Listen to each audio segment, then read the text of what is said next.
is the man that would risk his neck for his brother, man? Can you dig it?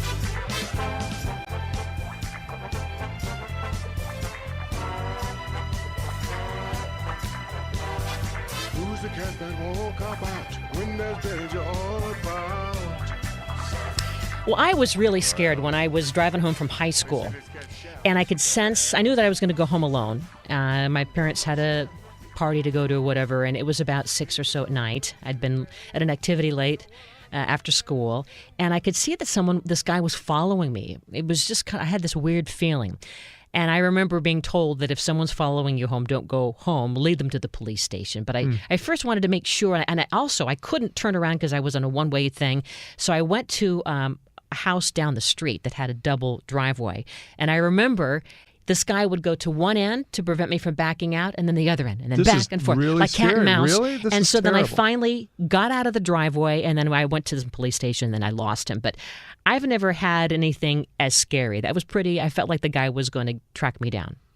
Yeah. Oh, man. Listening to Home Wizard, Cindy Dole and Eric Stromer here. I'll tell you, I'm concerned, too, when I go out of town and work, and do different shows and stuff, and my wife and kids are home by themselves, and my wife gets scared at night. It's a relatively large home, a lot of darkness on the property because I have a pretty big lot, and it's how do you feel when you're not there to help? And we got one of these fancy alarm systems, and it's almost like programming NORAD launch codes for the missiles to go, and hit the old Soviet Union. Do you use it though? You don't. Sometimes I'm so overwhelmed and intimidated by all the features that I just let it go. Grin and bear it and get in bed and go to sleep. I think you're not alone. Well, with us is a guy who can kind of walk us through how to keep your home safer. He is a private investigator and a crime prevention expert, and he is the crime doctor.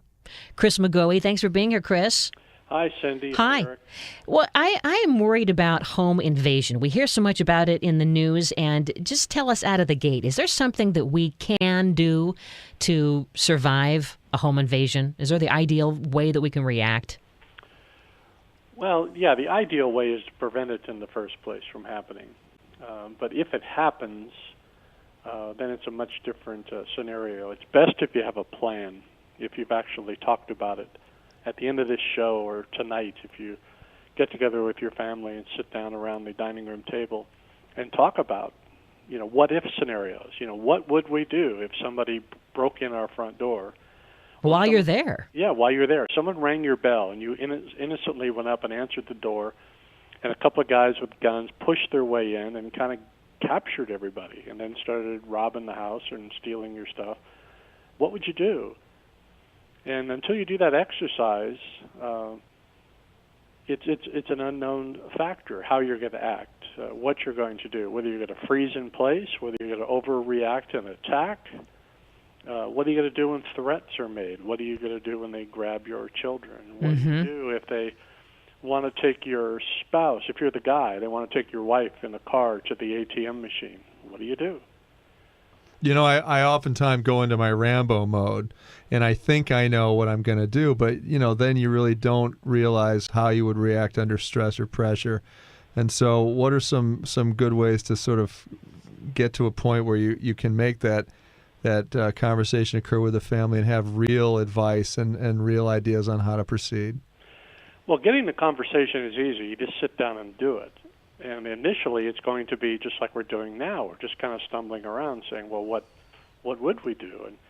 And I could give you a list of 10 things to do, but it's not the same 10 things for everyone. It's going to be different. Depends if you're alone. It depends if you have kids, if your spouse is there. It depends how old you are, how physically fit you are, what you're capable of doing, if you have any special training or skills, or can you fight if you needed to? Can you run? Are you fit enough to run and get away? So you need to sit down and reasonably assess as a team, and you could be a team of one. If you're single living in an apartment, you're a team of one, but you assess, what can I do? And then I think you also have to assess what is the probability or the reality of this happening. If it's nil, then you don't have to do a lot other than the obvious thing. But if you're living in an urban area with kind of a high crime neighborhood and it seems to be happening around you, then you need to come up with a plan. And is the home invasion robber kind of a different person, or at least operating differently? Maybe they're all the same kind of person, but are they operating more at night than like the burglars in the daytime that you hear about when everyone's at work?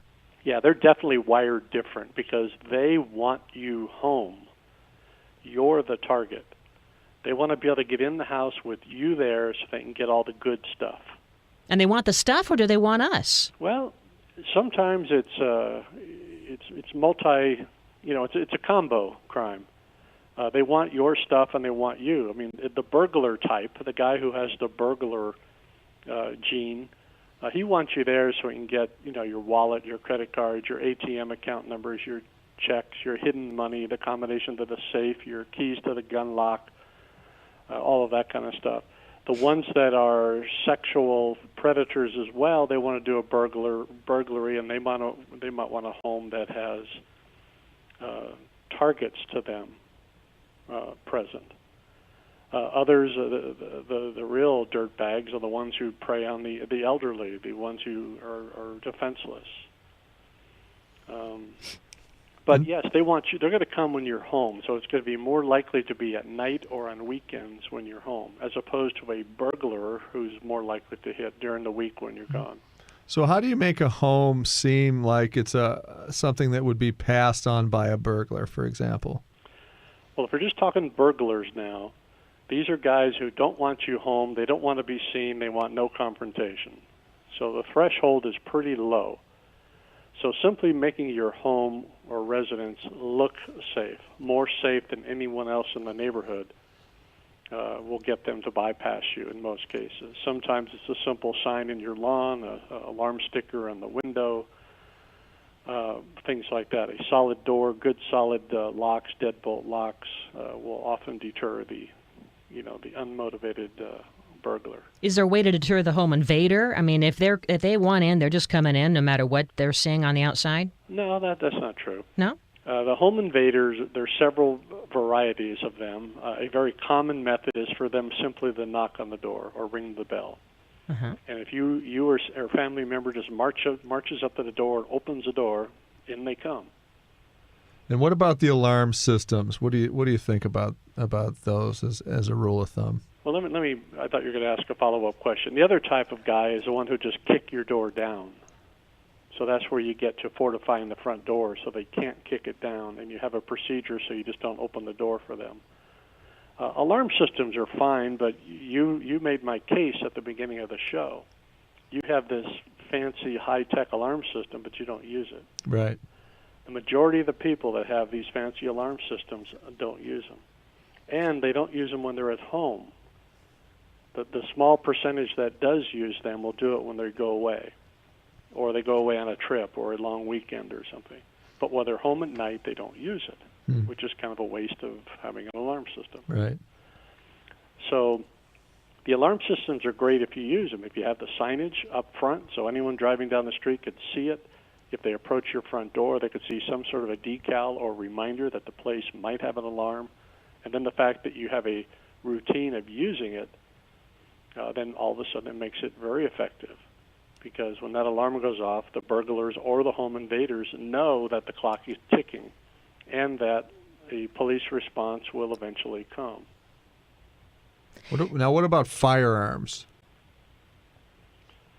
What about firearms? What do you think about that in terms of family training on firearms and learning how to use them? Is that something that you would recommend? It's not the first thing on the list. It's down about number 20 on my list. Okay. I think there's other things you should do first, including all of the low-tech options, having the family plan, having procedures and some understanding of what people are going to do.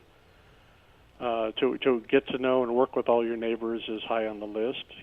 Fortifying your house to make significant barriers in place. Have points to be able to retreat to in your house if you had to, like into a back bedroom where you can close and lock the door. Things like that. Have intermediate weapons possibly. A firearm's deadly force, so you got to be prepared to use it. So it goes back to that same scenario. If you have a firearm, are you prepared to use it? And can you keep that firearm in the house so it's reasonably safe? I have a stun gun, and I'm afraid to even hold it in my hand. I'm afraid. I know that I wouldn't be able to use it, but hold that thought. When we come back, we're going to talk a little bit more about ways to keep your home safe. We're talking with the crime doctor, Eric Stromer, Cindy Dole here on Home Wizards, and we're going to try to figure out a way to not only keep home invasions from getting the best of you, but also just making sure that burglaries don't occur. There are smart things you can do to make your home just take that guy 4 minutes longer, so he's going to say, you know what, I'm not going to get the Stromer house. Next, Home Wizards, Cindy Dole and Eric Stromer here on KFWB. News Talk 980.